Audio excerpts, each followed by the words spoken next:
Hey guys, so over the last couple of years, I've collected a bunch of apps that I love to use when I'm travel nursing, and I thought I'd share some of them with you today. So when you sign a contract with a travel company, I often decide to take the full housing stipend, as many travel nurses do.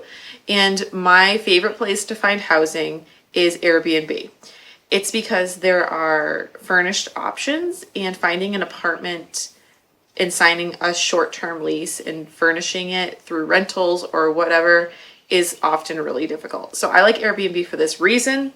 So I'll just go through with you how I do a search. One thing that I make sure that I do is that I search for a month-long stay, so you get the monthly rate. So let's just say I want to go to Kansas City, and you have to click on stays.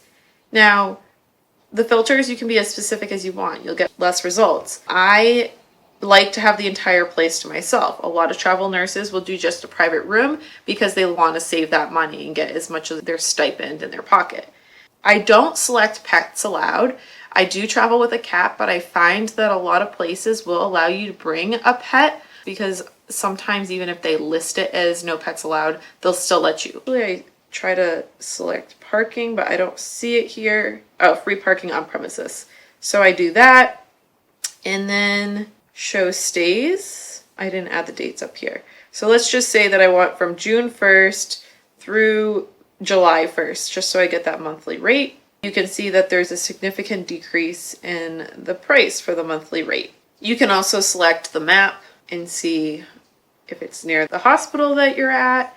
Because you can't get the address for these apartments or whatever, you can zoom in and find a landmark and plug that into Google Maps and see how far it is from your hospital, or you can search around the area. You could do street view, like see what it looks like and things like that. So like, for example, if I wanted this 2100 one, which I wouldn't, that's a little too much money unless it's a multiple bedroom, but Our Lady of Sorrows Parish, you can plug that into Google Maps. The next app is to help you find a travel assignment. And I actually haven't landed a job that way yet, but I've been searching with it, and a lot of my friends, it's like their go-to app. So NurseFly will let you search by location. So right now, because the job market is really sad for travelers, I finally found some jobs in San Francisco. You can see all the jobs here, and then you can like filter it by discipline and specialty.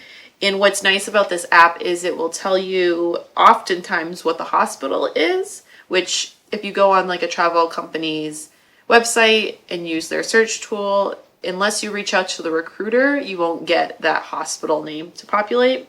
Even in like Facebook groups with travel jobs, you have to reach out to the recruiter to find out where it is. So that's nice about this. A lot of companies work with NurseFly, and so that's why you can see New West Travel Nursing, Telemed. There's a bunch of different companies. So that app is really great. It's another place that you can try to find a job. So, all right, so more into the entertainment part of travel nursing and the adventure. AllTrails is a great app for hiking or just like nature walks. You can search based on location. You can click on the map here, and then you can zoom in based on like the area that you're in, and you can select them and they'll give you all the details. You can also refine it based on the trail length. Difficulty is totally dependent on where you are. If you're in the middle of an urban area, something that's hard might be a little bit different than if you're in the middle of a mountain. So just keep that in mind. Activity, attractions, if you're looking for like a waterfall, if it's dog friendly, things like that. I love that you can also, here's Mount Sunapee. You can get a description, but you can also read reviews. Where's the pictures? There you go. So you can see pictures from the trail. So you can kind of get an inside scoop of like what the view is going to be. Oftentimes I love to go for a nice view or a nice sunset. Another thing you can do with this, if you pay for it, you can download the map, which I did. I think it was $100 for a lifetime. And that way you have it whether you lose service in the middle of a mountain. I believe the free version, you can also use this map, and it will show you the trail you selected. Now you can see all the little dotted black lines around, and those are other trails. So what's nice about that is like you could select this one on the way up, and maybe there's a couple others that come down to the same like parking area or whatever. The green dot will always like follow where you are. Another body movement app is BeachBody. It is one of my go-to apps for working out while travel nursing. I used it specifically on this last assignment. There was a small little gym in the apartment. There were free weights. There was yoga mats. I mean, there was like machines too, but I liked to use BeachBody.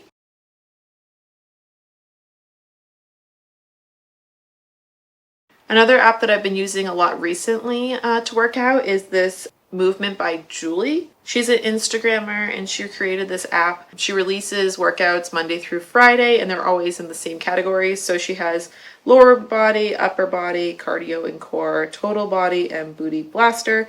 With each move, she'll show a video. There's like how many reps and how many sets. I really have liked that app. So as far as watching TV while being a travel nurse, I have loved YouTube TV. So you can see here old shows like House are on here. And then if you go to the show's page, there's 8 seasons on here. And then you can watch live TV. And these are all like the shows that are on right now. You can record any of them. It's really pretty cool. I use Spotify to listen to any music. I've been getting into classical to kind of like ease into the mornings. I like to download full playlists. It's cool for that because then if you're in the car and going on, 25-hour road trip, you can have music without relying on the internet of wherever you are. Hello. You can sit on my lap if you lay down. So yeah, you probably know what we have a cat. We have a cat here now. But another thing I like to do is to listen to podcasts on here. So you can download episodes for your podcast as well. I use Google Podcasts because I don't have an iPhone. I think Spotify didn't have all of them, but Google Podcasts did. That's why I downloaded Google Podcasts. I use Squarespace for my blog. This is what a page that I'm like editing looks like.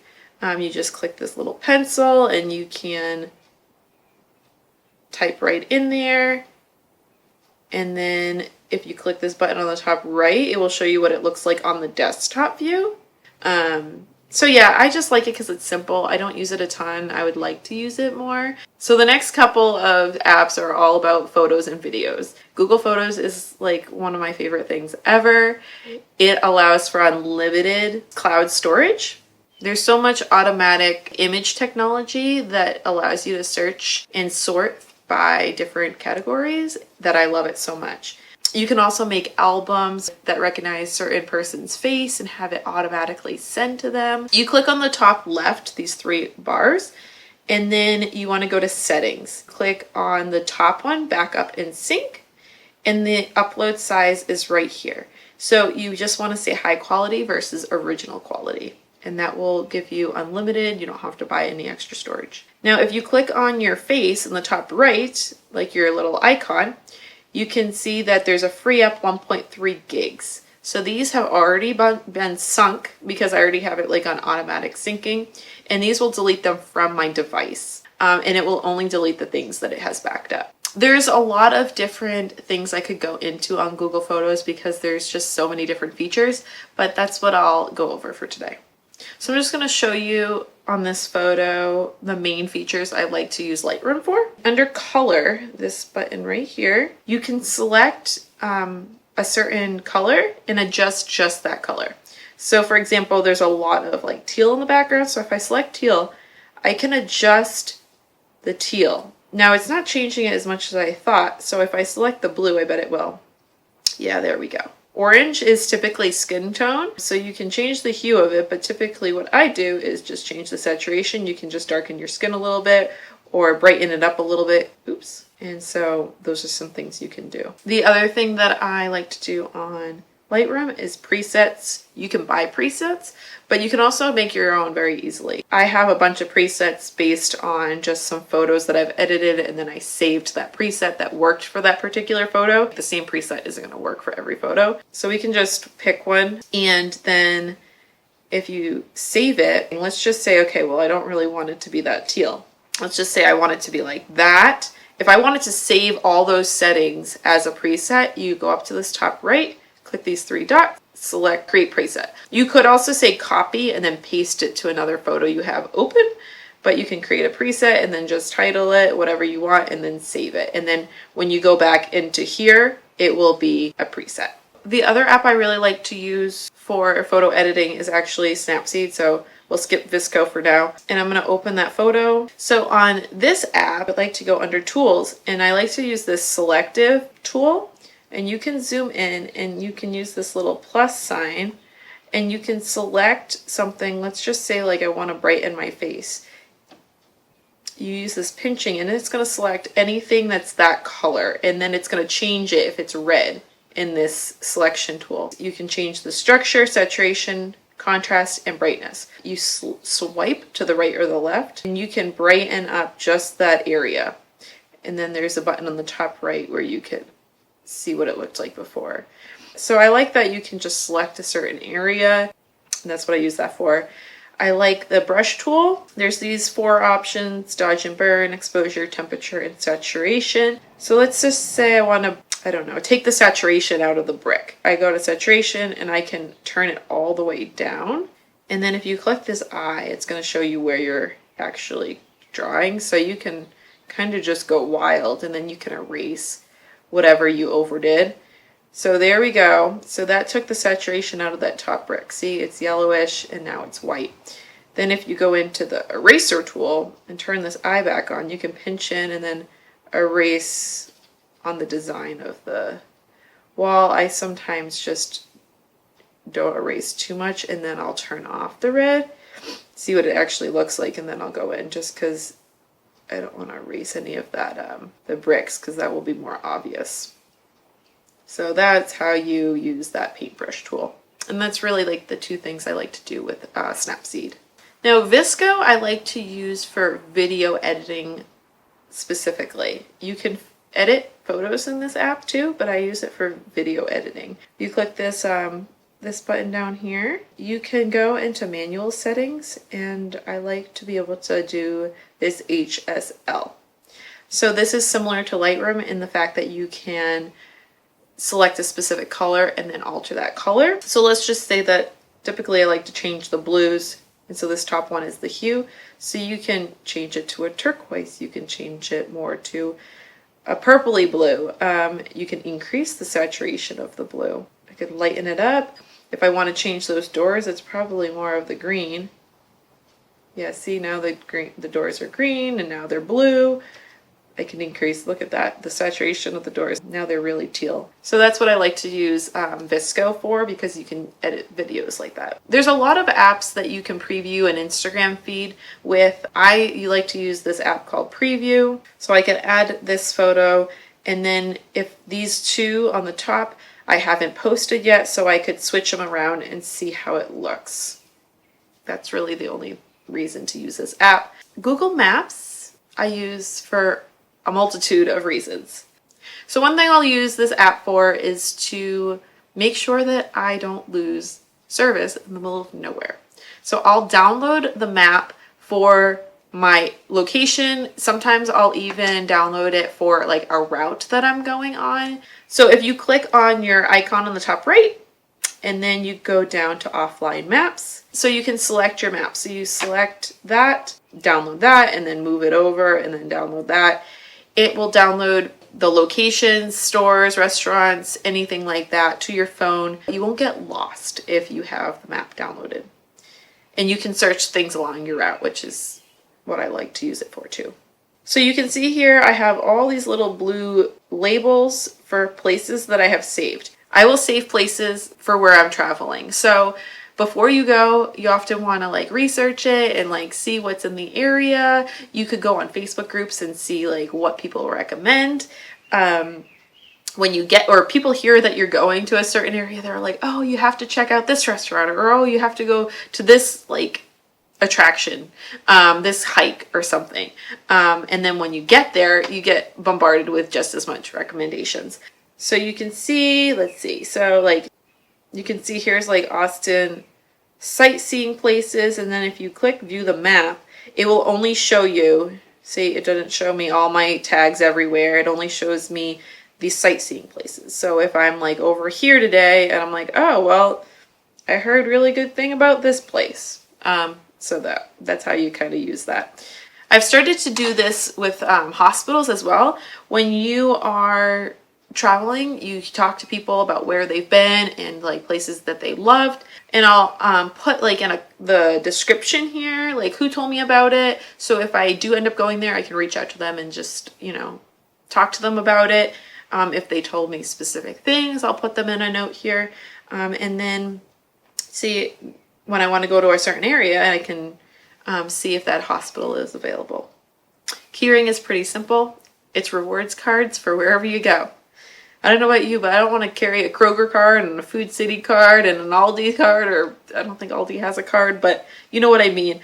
When you're traveling, there's places, different grocery stores everywhere, and different like box stores that are everywhere. So I just save them on this app and then I have them and I don't have to keep all those key cards. My two favorite budgeting apps are Mint and EveryDollar. I'm not going to really go into them because they have like personal information, but EveryDollar you have to pay for if you want it to link to your credit card or like your bank accounts. If you want to manually put in things, I think that's a great idea, especially if you're just getting your handle on budgeting, because it makes you think about every purchase. It's a very user-friendly, like visually good app. And then Mint will link everything for free. There's a bunch of ads sometimes, but it's also a great app and I feel like it's more well known. I'm a huge advocate for this online counseling. Now, I have Faithful Counseling. It's Christian-based. Counseling online I never thought was really going to work for me. I found a counselor through Faithful Counseling that I liked better than any other therapist I've ever talked to. My counseling, you could get a 30-minute session via video or phone call every week. And then you could chat with the therapist at any time. You could also like voice record and send it to them that way if you're more of a verbal processor, and they would respond. It depends on your therapist as far as like their availability and stuff like that. I had a therapist that would respond at like 10 o'clock at night. So I really like the online counseling. I thought that I would just put that out there because it's really great for travelers too, because you can do it anywhere. I was even like on a road trip once and my counselor was like, oh, well, I could just call you, you know, on hour 3 of your 8-hour road trip or whatever, and we'll just talk on the phone. So Google Drive I like as much as Google Photos for like different reasons, but I guess Google has it figured out because Google Maps is also one of my favorite apps. So I've gone completely paperless with Google Drive, which has been very helpful for travel nursing. Like here I have my credentials, so if I ever need a BLS card or a PALS card or whatever, I have them here. You could put like the expiration in the title or something like that. I have like all my evaluations in here. It's just really great for travel nursing specifically, but I think that everybody should do it because it's like in the cloud, it's with you. Like if you're somewhere and you need a paper, like why have it at home when you could have it with you? It's just so easy. So that's what I do with that. And then I use this app, Cam Scanner, to make any paper documents digital form. Now there's a free version. If I'm scanning a ton, pay for the month of the paid version, and you can do a couple extra things. All the pictures I took on here now recently are with the paid version. But you can see here, let's see, I just did my mom's recipe book, so these are gonna all be recipes. So you can see here, this is pretty good. This is a picture of a recipe. The free version will give you a little watermark on the bottom, but it does make like the image bigger. So you could technically crop it out if you wanted to. So after you take the picture, you're going to, if you click this like crop button, You can see here, here's the original photo. If you click the next button, you can see there are different settings as far as color or filter. I usually do magic color. Sometimes I do the lighten. And then if you click the modify, you can change like the contrast of it. Click the share button, then you can save it as a JPEG or PDF. And then you can save it to your gallery, or you can save it directly to your drive. So that's what I do with my Google Drive. And then you can find the folder you want to save it to and title it whatever you want. And there it goes. Last but not least is OneNote. I started using this recently because it offers a password protected document. So let's see, Erin's notebook. And then here you can see this is password protected. You can put in there whatever you like, but that's what I've started to use. So yeah, these are a lot of the apps I use on a daily basis. I hope that this was helpful for you. And if you have any apps that I'm missing that you're like, how are you living without this app? Please let me know. Of course, I have Facebook and Messenger and Instagram, but other than those, these are really what I use. Thank you so much for watching. I'll see you guys next time. Bye.